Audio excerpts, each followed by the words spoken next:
Hello বন্ধুরা, Mahfuz pigeon লফটের একটা নতুন ভিডিও নিয়ে আপনাদের সামনে এলাম। আমি মূলত আমার যে ভিডিওগুলো করি সেখানে আমি সবসময় চেষ্টা করি আমার লাল বুনোগুলোরে দেখানোর জন্য।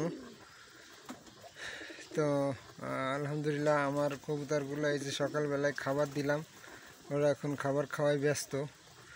এইখানে যে কবুতরগুলো আছে এর মধ্যে মাত্র 2 পিস সবজি জালালি আছে, 1 পিস সিলভার আছে, সিলভার বুনো আর কি, আর 2টা হায়দ্রাবাদি নীলি আছে, আর বাকিগুলো সব লাল বুনো। তো আমার তো মূলত এখানে 2টা রুম। তো আমার 2টা রুমের একটা রুম হচ্ছে ফাইনালি লাল বুনোর জন্য আমি পার্মানেন্ট করে রাখবো। ওইখানে আমি কবুতরগুলোরে স্পেশালি এখানে লাল বুনোগুলোই রাখবো, আর বাকি অন্যগুলো সব সাইডের ঘরে রাখবো। তো আমার এই ঘরে এইখানে লাল বুনো যা আছে, আর এর পাশে আমার ওই যে আর একটা রুম, আমার ওই রুমের মধ্যে 5 পিস লাল বুনো আছে মাত্র। তো আমার এইখানে অনেকগুলো সবজি কালারের বুনো আনা ছিল, যেগুলো বাইরে থেকে আনা, চট্টগ্রাম থেকে আনা, ওগুলো ছেড়ে দিলে চলে যাবে, এই জন্যে পার্মানেন্টভাবে এইখানে আটকানো ছিল।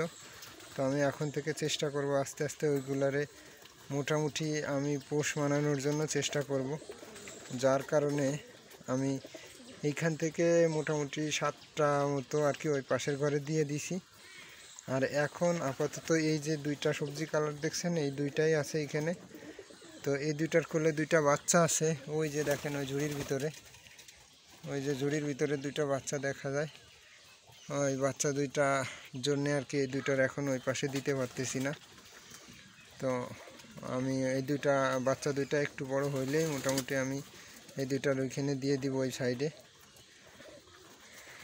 তো অনেকেই বলে যে বুনো কবুতর আমি চিনি না, আমি নাকি বুনো কবুতর চিনি না, আমি দেশি কবুতরে বুনো বলি, লাল বুনো কোনো বুনো না। ভাই আমি যদি বুনো কবুতর না চিনতাম তা এই যে সবজি কালারের 2 পিস কবুতর এর মধ্যে আছে, আর বাকিগুলো ওই পাশের ঘরে সবজি কালার, সেগুলোও আমি ইনশাল্লাহ দেখাবো আর একদিন। তো কবুতর না চিনলে এই যে সবজি কালারের এই 2টা কি বুনো কবুতর না? এই 2টা আমি চট্টগ্রাম থেকে যে 22 পিস কবুতর নিয়ে আসছিলাম সবজি কালার, তার ভিতরে 2টা অন্যতম 2টা হচ্ছে এই, আর বাকিগুলো ওই পাশের ঘরে আছে, কিছু বিক্রি করে দিছি। তো এই লাল বুনো কবুতরটা এটা অরিজিনালি বুনো কবুতর। সিলভারটা এই যে একটা সিলভার মাদি আছে দেখেন এইখানে, এই যে সিলভার মাদিটা এটা অরিজিনাল বুনো কবুতর এটা।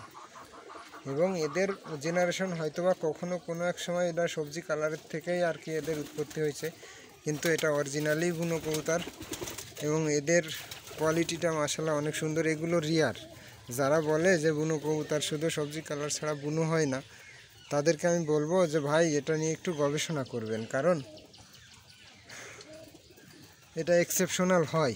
এক্সেপশনাল হওয়াটা যে এমন খারাপ কিছু বিষয়টা না, অবশ্যই এক্সেপশনাল হয়। একটা মানুষের যেমন 5টা বাচ্চা হলে 5টা সেম একরকম হয় না, একটু ব্যতিক্রম হয়। তো অবশ্যই এই কবুতরের মধ্যেও এরকম ব্যতিক্রম হয়, তবে ব্যতিক্রম হয় বলেই সে ব্যতিক্রমটা যে বুনো কবুতর না, এটা ভুল। আমার সেই ব্যতিক্রমগুলো কালেকশন করে করে এই লাল বুনোগুলো হয়েছে, সিলভার হয়েছে। তো এখন বিষয়টা হচ্ছে যাদের লাল বুনো নিয়ে অ্যালার্জি বেশি, যাদের পছন্দ হয় না, ভালো লাগে না, তারা দূরে থাক। আর যাদের পছন্দ হয়, সবার চয়েস পছন্দ যদি একরকম হইতো তাহলে তো আর মানুষ ভিন্ন রকম হইতো না, সব একই হইতো। তো যাই হোক, আমি আর কথা বেশি বলবো না।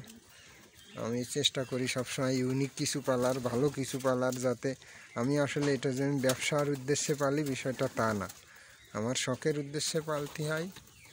আমার ভালো লাগা থেকে কাজ করে আমি শখের উদ্দেশ্যে পালি। আমি যে কবুতর বিক্রি করে আমার অনেক টাকা ইনকাম হয় বিষয়টা তা না, আমি এগুলো আমি শখ করেই পালি। তো যাই হোক, আজকে লাল বুনোগুলো দেখালাম। ইনশাল্লাহ আর একদিন আমি ওই পাশের ঘরে আমার যে কবুতরগুলো আছে সেইগুলোও আমি আপনাকে ইনশাল্লাহ আপনাদের দেখাবো কোনো একদিন। সবাই ভালো থাকবেন, সালামু আলাইকুম।